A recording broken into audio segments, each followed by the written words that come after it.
Bonjour, bonjour à tous et à toutes. J'espère que vous allez bien. Je suis vraiment content de vous retrouver. Aujourd'hui, on parle de la santé dentaire, de la santé buccale et on a l'immense privilège de pouvoir le faire avec une collègue, avec Angèle Germain, qui est docteure en médecine dentaire, qui est dentiste. Bonjour Angèle, ça va bien? Bonjour Denis, ça va très bien toi-même? Oui, oui, ça va très bien. On a récolté beaucoup de questions à répondre, des questions que tu Mhm. réponds souvent dans ta pratique. C'est vraiment fascinant. Puis c'est tellement fascinant que tu as décidé d'en parler dans un livre, un excellent livre que je vous recommande, qui s'intitule Ouvrez grand, l'impact insoupçonné de la santé buccale sur la santé globale. Il faut lire ton livre. Il y a des gens qui vont le lire et qui vont être vraiment très étonnés de tous les liens qu'on peut faire et tous les conseils que tu donnes aussi. Quand on a peur du dentiste, mais une vraie peur, là, une phobie du dentiste, et qu'on se prive d'aller chez le dentiste, ça peut nous causer de sérieux problèmes, j'imagine, à court terme et à long terme. Est-ce qu'il y a des Mhm. conseils qu'on peut donner aux gens qui ont vraiment la phobie des dentistes? Mhm.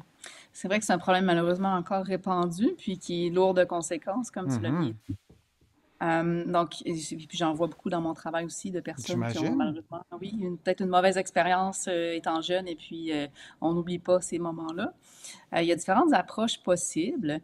Bien sûr, je vous encourage à prendre le contrôle sur votre propre santé bucco-dentaire. Donc, plus vous gérez vous-même les menaces qui peuvent détruire vos dents, bien, moins vous aurez de problèmes et moins vous aurez de raisons d'être obligé de consulter quand vous n'en avez pas envie.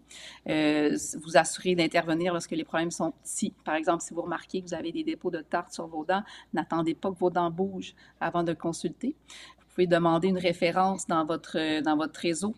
Si quelqu'un connaît un dentiste qui le juge très patient, très doux, etc.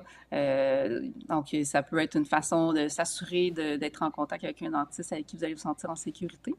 Et puis, ben, j'oserais mentionner aussi d'avoir peut-être de l'accompagnement au niveau de vos émotions, de tous les souvenirs que ça peut ramener. Là. Juste la pensée parfois d'aller chez le dentiste, on se sent mal parce que on a vécu des choses étant jeune. Donc, ça peut être avantageux aussi d'aller régler ces choses-là, ces Mhm. traumatismes-là pour s'en débarrasser, pour en être libéré. Et puis, ben, finalement, peut-être solution extrême, rare, mais parfois appropriée. Ça va être d'avoir des soins d'anesthésie, Mhm. c'est-à-dire sédation ou anesthésie générale pour procéder à certains soins. Bien sûr, c'est compliqué, on a très peu d'accès, mais dans certaines situations, ça peut être la solution Mhm.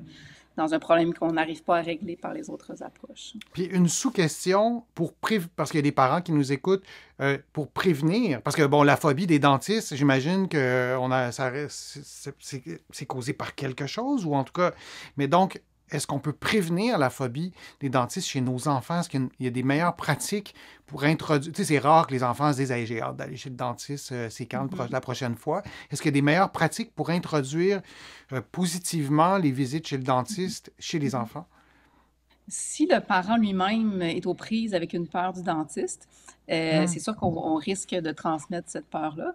Donc, dans ce cas-là, ma recommandation, ça serait de juste amener votre enfant, puis d'essayer de filtrer ce que vous dites pour que ça soit plutôt neutre, voire Hmm. positif, et de miser sur la prévention. Donc, un enfant qui va régulièrement chez le dentiste, une fois, deux fois par année, qui a des soins, des nettoyages et tout, ben, il y a beaucoup moins de risques d'avoir des caries, puis d'être Hmm. obligé de se faire piquer, puis d'avoir des interventions pénibles.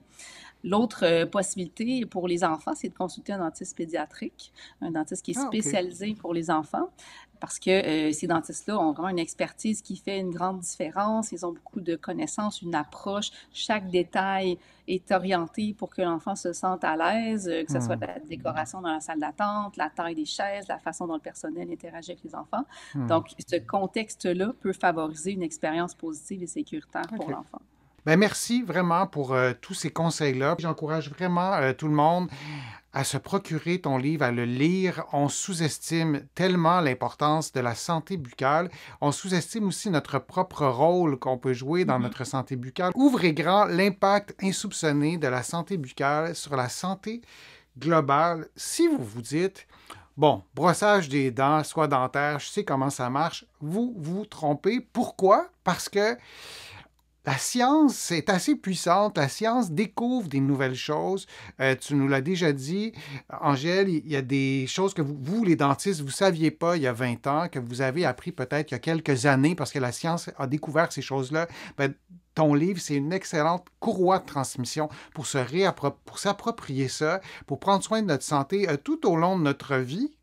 Oui, chez les enfants, mais aussi chez les personnes plus âgées, pour accompagner aussi un proche qui a peut-être des problèmes de santé au niveau de sa bouche, au niveau de ses dents. C'est vraiment un outil fantastique. Merci beaucoup aussi à vous tous d'avoir posé vos questions, de continuer à les poser. Si vous nous écoutez en rediffusion, on va lire vos questions, on va les mettre en banque et peut-être qu'il y aura la réponse dans le livre d'Angèle ou peut-être qu'on se reverra pour un autre direct. Merci beaucoup encore une fois, puis on se dit tout le monde à une prochaine fois, à un prochain direct. À bientôt. Merci beaucoup.